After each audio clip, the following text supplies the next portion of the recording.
যেতে হবে বহুদূর, তাই এই ছেঁড়া বাঁধন, বিরহ ব্যথাতুর মনে বইছে হাসি আর কাঁদন। আজ ছেড়ে চলেছি সকল মায়া সুশাসন, সম্মুখে দাঁড়িয়েছি তাই দিতে বিদায়ী ভাষণ। কাকিনাদহ মাধ্যমিক বিদ্যালয় এক আবেগ, মায়া ও অনুভূতির নাম। কখনো ভাবিনি যে এই কাকিনাদহ মাধ্যমিক বিদ্যালয়ের এই স্কুল প্রাঙ্গণ থেকে একসময় আমাদেরও বিদায় নিতে হবে। হয়তো আগামীকাল থেকে সবকিছু অতীত হয়ে যাবে। হয়তো এখনো বলতে পারছি আমি এই স্কুলে পড়ি, কিন্তু হয়তো কাল থেকে বলবো যে আমি এই স্কুলে পড়তাম।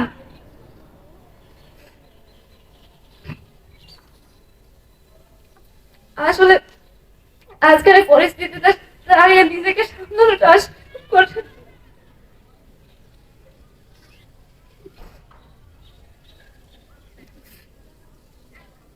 যখন বড় ভাই বোনদের বিদায় দিতাম, প্রত্যেক বছরে তাদের মুখে বক্তব্য দিতাম,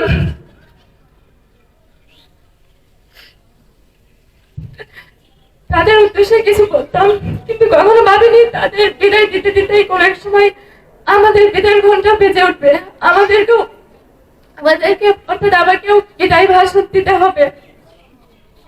আসলে এটা খুব কষ্টের। এই পৃথিবী খুব সুন্দর, মানুষ তো পৃথিবী ছেড়ে যেতে চায় না, তাই না? ঠিক তেমনি আমাদের এই স্কুলের প্রাঙ্গণ, ক্যাম্পাস, শিক্ষক শিক্ষিকা, আমার বন্ধু বান্ধব, আমরা সবাই খুব সুন্দর ছিলাম, তাই এটা ছেড়ে যেতে ইচ্ছা করছে না, তারপরও যেতে হবে। সম্মানিত অভিভাবক বৃন্দ, প্রথমত আপনাদের কাছে কৃতজ্ঞতা এই কারণেই যে আপনারা এরকম একটা স্কুলে ভর্তি করে আমাদের পাঠদান করার সুযোগ করে দিয়েছেন, তার জন্য আজন্ম কৃতজ্ঞতা। সম্মানিত শিক্ষাগুরু, শিক্ষার ক্ষেত্রে ছিলেন আপনারা শৈল্পিক। সূর্য যেমন তার ছোট ছোট আলোকণা দিয়ে পৃথিবীকে ভরিয়ে তোলেন, ঠিক তেমনি আপনারা আপনাদের পাঠদানের দ্বারা আমাদেরকে মুগ্ধতা দান করেছেন। সহজ সরল এবং সাবলীল ভাবে বোঝানোর চেষ্টা করেছেন। বরং আপনাদের অনেক কিছু না বুঝেই আমরা বিরক্ত অনুভব করেছি। আজ এই বিরক্তপূর্ণ আচরণের জন্য আমরা ক্ষমা প্রার্থী। হয়তো আর কোনো স্যার আমাদের নাম প্রয়োজন ছাড়া নেবে না, হয়তো ক্লাসে সে স্যারগুলো আর বলবে না, আমাদের নামটা অ্যানাউন্স করবে না, হয়তো আর মতিয়া স্যার বলবে না কাদিজা বোর্ডে এসে অঙ্কটা করে দিয়ে যাও, হয়তো কাদের স্যার আর বলবে না যে এই ট্রান্সফরমেশনটা করে দাও, হয়তো নাসরিন ম্যাডাম আমার হ্যান্ড রাইটিং এর আর প্রশংসা করবে না, হয়তো শফিক স্যার এই হ্যান্ড মাইকটা হাতে নিয়ে আমাকে বক্তব্য দেওয়ার জন্য সামনে ডাকবে না, হয়তো কোনো প্রয়োজন ছাড়াও আমার নামটাও কেউ উচ্চারণ করবে না। আর এটাই হয়তো আমার জীবনের শেষ বক্তব্য দেওয়া স্কুল লাইফে, আর হয়তো কারণ বা কারণ ছাড়া এখানে আসতে পারবো না বা কিছু বলতে পারবো না।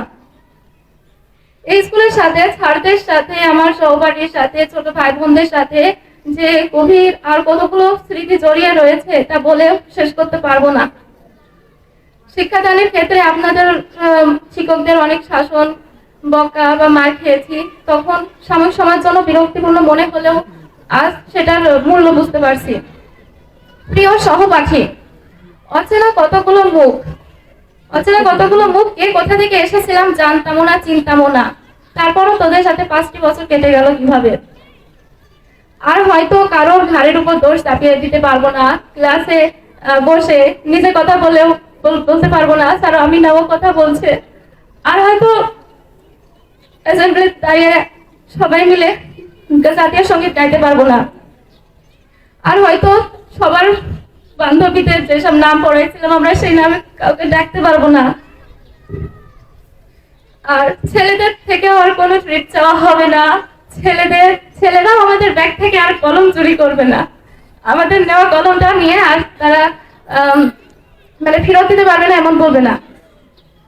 স্নেহের অনুজ, কি কথা বলিব আজ তোমাদের, ভুলে গেছি সব কথা বিরহের বিষাদে, জানি না কতটুকু ভালোবাসা তোমাদের দিতে পেরেছি, তবে তোমাদের কাছ থেকে যে স্নেহ সম্মান পেয়েছি তাতে আমরা মুগ্ধ। দীর্ঘ পথ চলা যখন ছোটখাটো ভুল ত্রুটি থাকতেই পারে, সেই বিভেদ তুলে দিয়ে আজকে তোমাদের কাছে ক্ষমার হাত বাড়িয়ে দিলাম, আমাদের ক্ষমা করে দিও। আর দোয়া করো আমরা যেন ভবিষ্যতে স্যারদের আশা এবং অভিভাবকদের স্বপ্ন পূরণ করতে পারি। নিজেকে কখনো ছোট বা হীন মনে না করে সামনের দিকে এগিয়ে যেতে পারি। আর কি বলবো, বিদায় যখন নিতেই হচ্ছে,